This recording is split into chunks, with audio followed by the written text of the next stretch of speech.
This episode from the life of Sherlock Holmes will be transmitted to our men and women overseas by shortwave and through the worldwide facilities of the Armed Forces Radio Service. Petri Wine brings you Basil Rathbone and Nigel Bruce in the new adventures of Sherlock Holmes.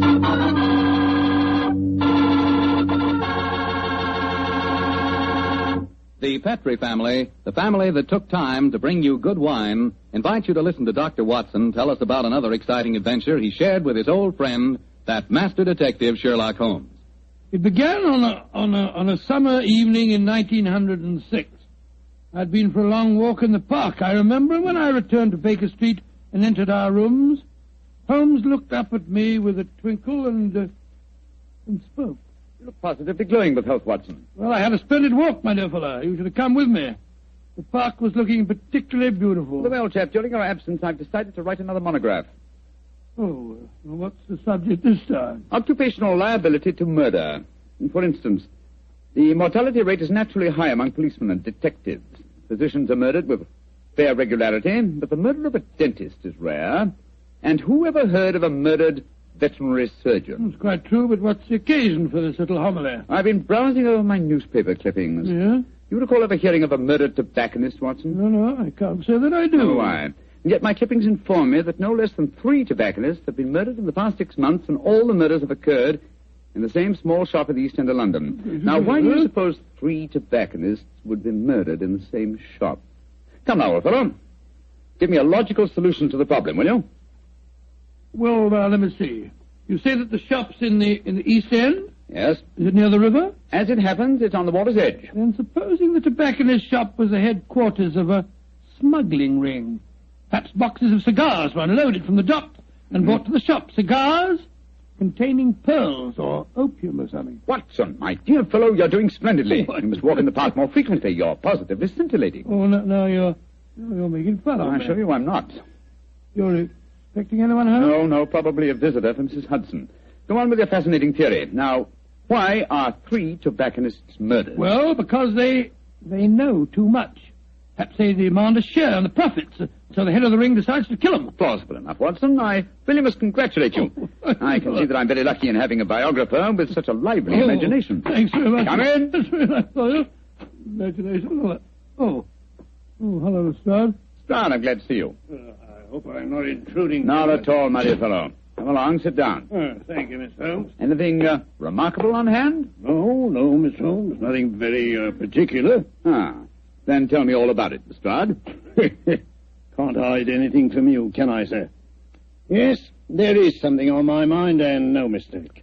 And it concerns the 3 murdered tobacconists, I see. Splendid. Now, how the blazes did you know that? Yes, Holmes, that's pure magic.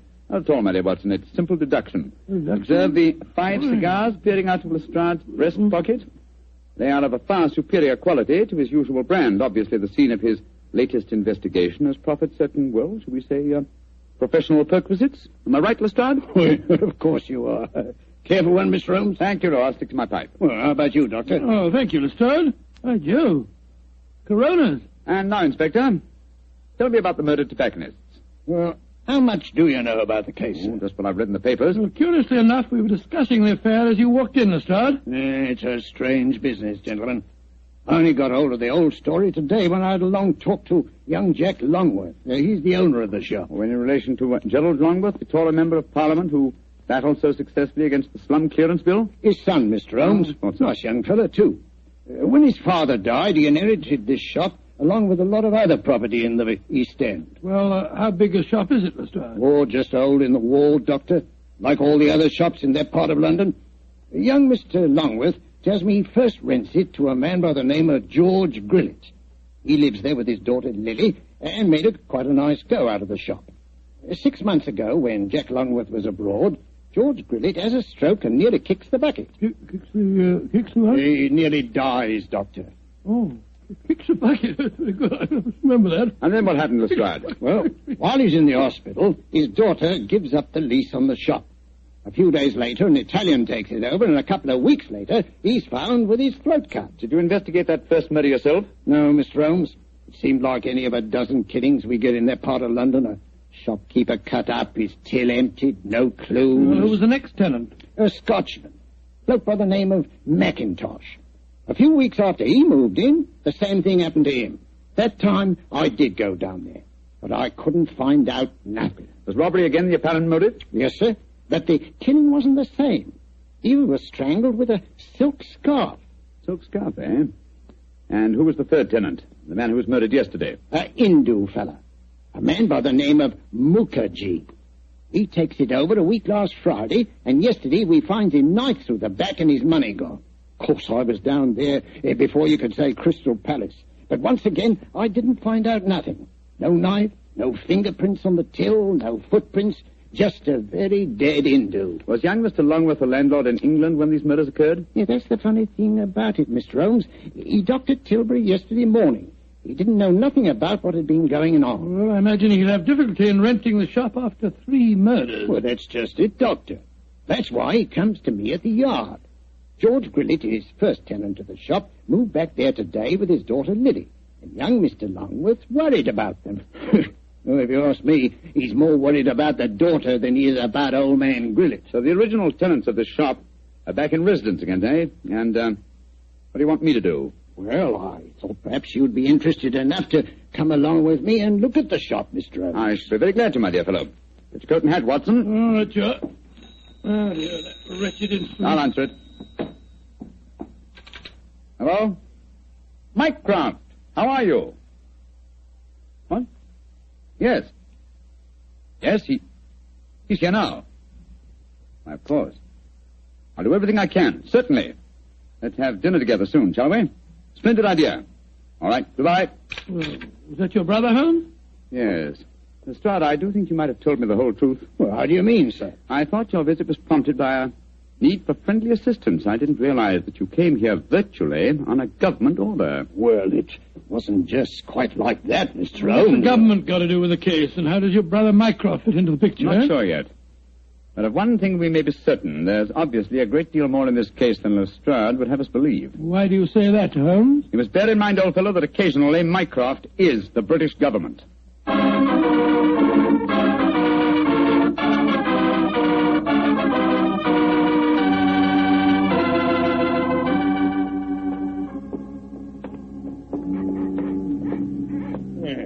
Nice part of London to take a walk in on a foggy night, ain't it, gentlemen? All our policemen work down here in pairs, you know. Yes, I don't blame them. It's a vile neighborhood. There's the shop just ahead of us, with a sign hanging out. Hello, there he is again. Oh. See that bearded Hindu skulking off around the corner there? Oh, yes. He's been haunting the place ever since I came down here. So a bearded Hindu haunts the place, eh?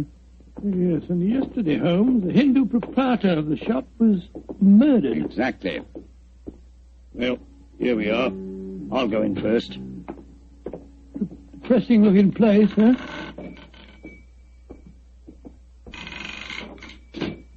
I'll be out, Gypsy. That's Lily, George Grillett's daughter. Helps him with the shop. Sorry to keep you wet. Oh, it's you, Inspector Lestrade. Yes, Miss Lily. I brought some gentlemen to see your father. This is Mr. Sherlock Holmes and Dr. Watson. Pleased to meet you, I'm How do you sure. do, Miss Grillett? How do you do, young lady? Is your dad home? No, Inspector, he won't be in till after dinner. Went down at the docks, he did, to see about some cigar shipments. Mr. Longworth's here. If you want to see him, we were just having some tea in the back room. Yes, I'd like these gentlemen to meet him. Jack, come out in the shop, Jack. What is it, Lily? Oh, Inspector Lestrade. And this must be Mr. Sherlock Holmes and Dr. Watson, I'm sure. How do you do, sir? How are you, Mr. Longworth? I'm very glad the inspector was able to persuade you to come down here, Mr. Holmes. I'm dreadfully worried about this business, particularly since Lily's father insisted on coming back here. I'm afraid they're in great danger, but I can't make Mr. Grillett see it. Young lady, I wonder if I might ask you a few questions. Well, of course, Mr. Holmes. Before your father had his stroke, did you receive any threats concerning his occupancy of the shop? Well, if he did, he never told me about him. But it wouldn't surprise me. I often told him his biggest enemy is himself. If you know what I mean. Yes, I think I do, Miss Grillett.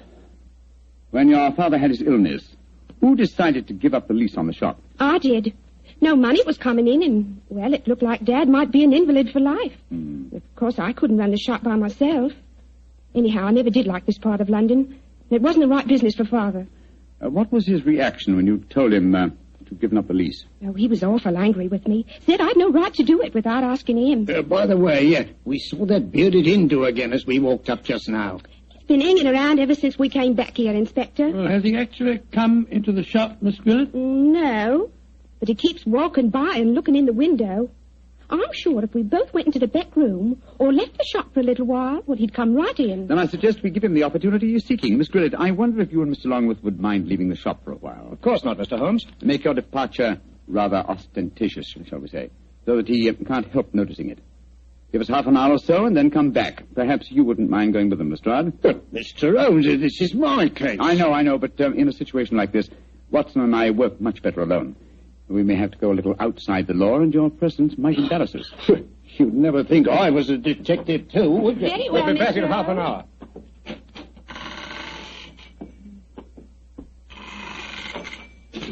hour. Poor old Lestrade.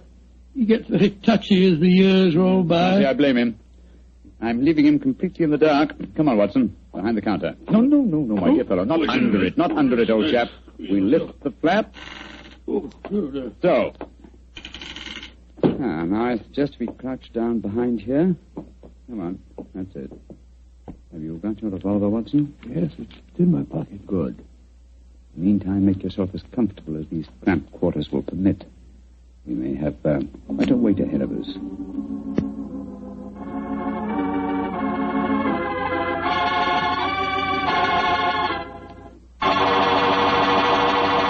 Look, Holmes.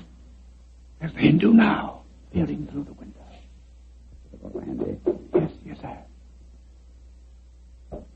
Here he comes.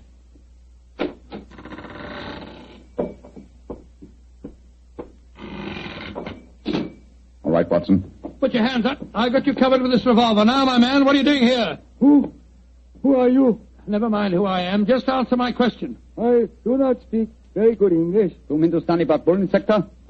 सकता है. Eco तुम इधर आया? देखने को आस्ती है. तुम्हारा भाई हमको हुक्म दिया. तुम्हारा भाई? तुम जा नहीं सकता? बहुत अच्छा. Salam. No, you don't, my man. Just you stay where you are. It's all right, Watson. Let him go. He's on our side. I wish you'd tell me what in thunder's going on. Who that man was and why you let him go. He's an investigator from the Foreign Office, old chap.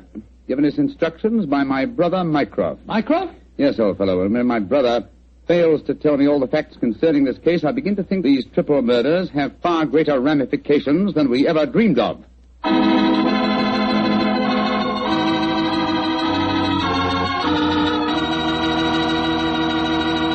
Dr. Watson's story will continue in just a second. Just about time enough for me to mention that any meal becomes a better meal when you serve it with Petri wine. And say, you'll find that Petri California Burgundy and Petri California Sauterne are just made to go with food. That Petri Burgundy is a rich red wine that's bosom pals with any meat or meat dish. Boy, what a flavor. And that Petri Sauterne is the delicate white wine that's just perfect with chicken or with fish.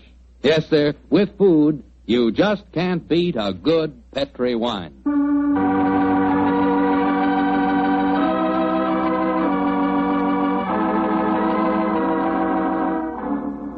And now back to tonight's new Sherlock Holmes adventure. A puzzling case is occupying the attentions of Sherlock Holmes and Dr. Watson. 3 murders have taken place in a small tobacconist shop in the East End of London. As we rejoin our story, it's late at night, and Sherlock Holmes and Dr. Watson, accompanied by Inspector Lestrade, are once again walking toward the ill-fated shop. Well, I don't see that you've accomplished much, Mr. Holmes, except that you've just bought me a nice dinner. Oh, we're making progress, Lestrade. If only by the elimination of obvious suspects. But there's a pattern to this case, and that should give us a clue. Well, how do you mean, Holmes? My dear fellow, consider the obvious motive of these murders, and particularly observe the results they've obtained. Well, the motive was the same in all 3 killings, robbery. Oh, no, Lestrade. Don't let the theft of a few pounds from the till blind you to the real motive. Look. Here's Miss Grillet now. She's coming out of the shop. Good evening, Miss Grillet. Hello, Mr. Holmes. Is your father home yet? Yes, he is, Mr. Holmes. And I can't tell you how anxious I am for you to talk to him. I'm going to meet Mr. Longworth. He's taken me to the music hall. I should be home just after 10. I hope you'll be able to stay with Dad until then. Well, don't you worry, Miss Grillet. We'll keep an eye on him. Oh, thanks ever so much. Oh, Oh, Mr. Holmes. Yes, Miss Grillett? Please don't go into our rooms in the back, will you? I've left things in a frightful mess. I quite understand, Miss Grillett. Well, ta-ta all. See you later. Let's go into the shop.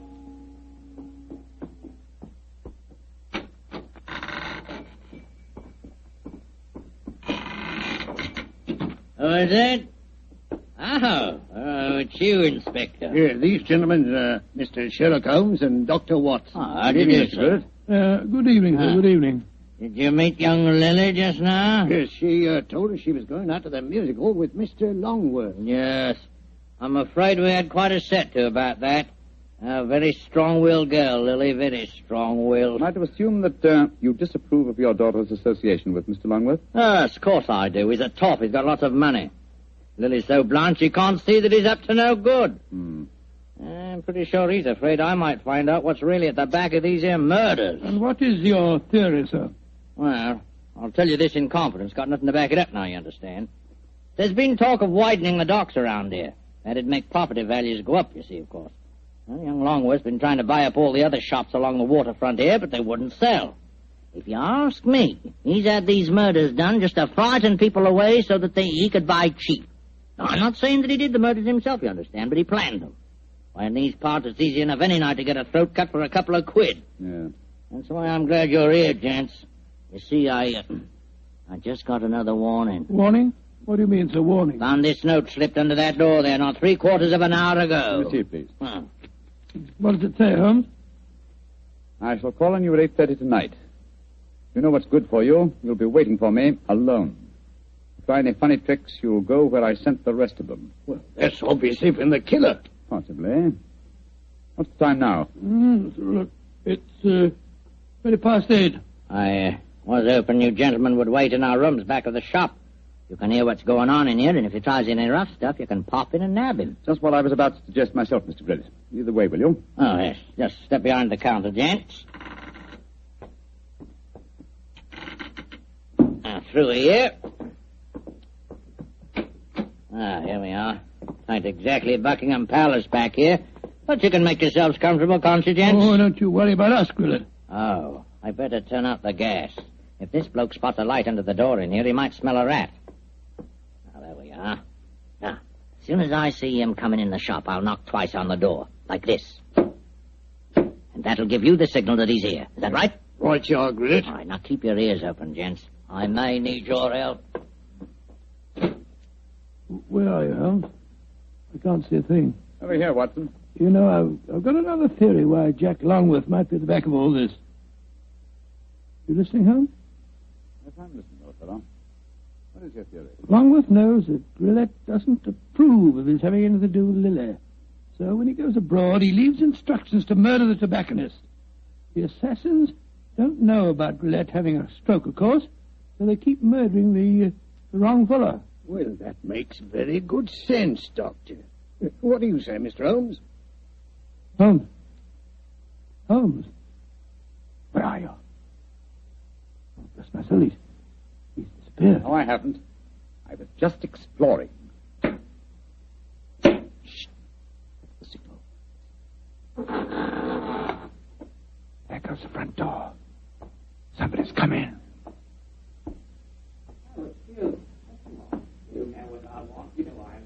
We'd better go in.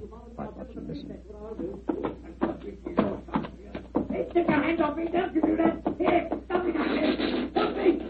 We've got to get in there at once. Open the door. Well, it's locked. Never mind that. Get your shoulders into it. Come on, help me. Come on, one more.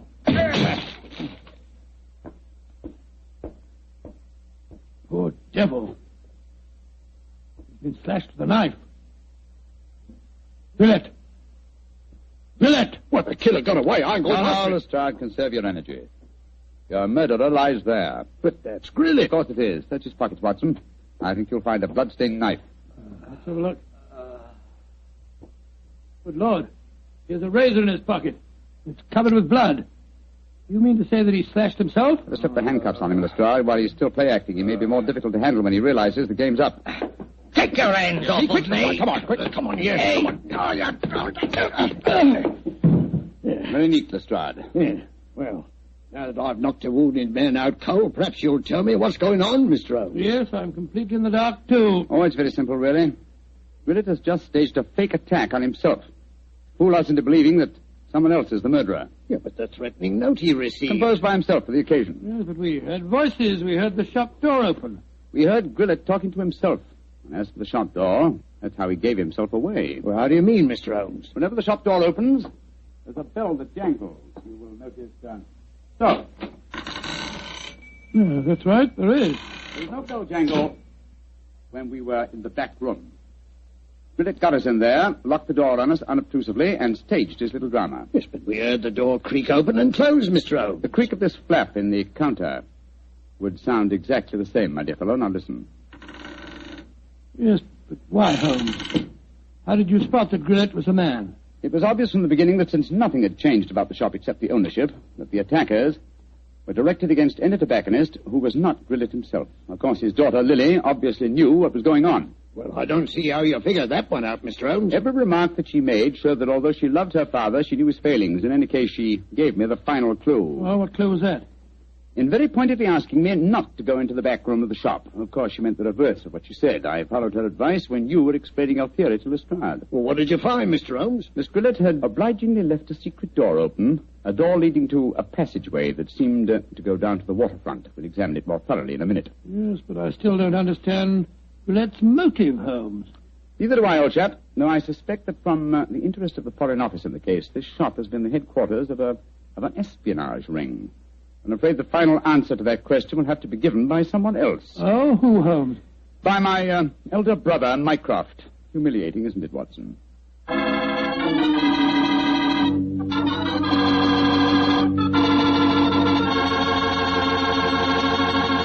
And what was the final answer to the question, Dr. Watson? Well, Holmes was right as usual, Mr. Foreman. The shop had been the headquarters of a spy ring operated by Grillett. And many international criminals had been smuggled in England or foreign ships moored up the river. And did Mr. Grillett hang for his crime? No, he didn't, my boy. Before he came to trial, he had another stroke and he died. Probably just as well for his daughter's sake. Oh, his daughter. A lovely girl. Did she marry Longworth? Indeed she did. As a matter of fact, I danced at her wedding. It was a very wonderful wedding reception. See, you would have been there yourself, Mr. Foreman. In fact, you'd have liked it very much. They served a pretty good wine. Was it a Petri wine by any chance? Oh, well, it was so good it easily might have been. You mean because Petri wine is the kind of a wine you can't forget? That's exactly what I do. Well, that's because the Petri family really knows all there is to know about the fine art of turning luscious, sun-ripened grapes into fragrant, delicious wine. You see, the Petri family's been making wine ever since they started the Petri business way back in the 1800s. And they've been able to hand on down in the family from father to son, every bit of their skill and experience. That's why Petri wine is so good today, because Petri took time to bring you good wine. And say, don't forget to take a moment yourself and send for your free recipe calendar. Remember, send to Petri Wine, San Francisco 26, California. This offer is intended to apply only in those states and other localities where its acceptance is permissible by law and regulation. And now, Doctor, do you feel like giving us a hint about next week's story? Yes, I do. Next week, Mr. Foreman, I'm going to tell you a strange adventure that happened to Holmes and me in the West End of London. It concerns the death of a famous actor who was portraying the part of an equally famous man, Sherlock Holmes. Thank you, Doctor. See you next week. And say, from the news we've had so far today, maybe by next week at this time we'll hear some really good news from Europe. I certainly hope so, Mr. Foreman. But let us remember the war won't be over when Germany quits. We've still got to lick Japan. And that's going to take a long time. So instead of celebrating when VE Day comes along, let's just strengthen our resolve to support the war more than ever here at home. Keep that war job. Don't leave it till you're released. Keep on buying more and more and more war bonds and keep them. Don't turn them in. Help all you can with all home front activities and observe all our wartime regulations such as price ceilings. That's the real way to celebrate a victory in Europe, by working harder to end the war in the Pacific.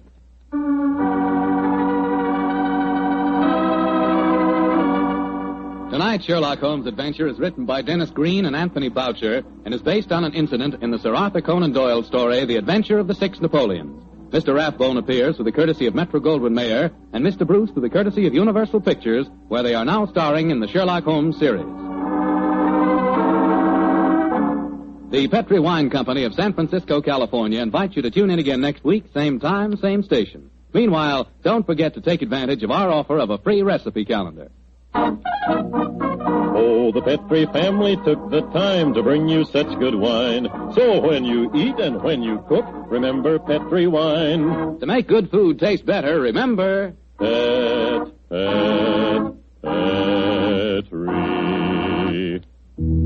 wine. This is Bill Foreman saying goodnight for the Petri family. Sherlock Holmes comes to you from our Hollywood studios. This is the Mutual Broadcasting System.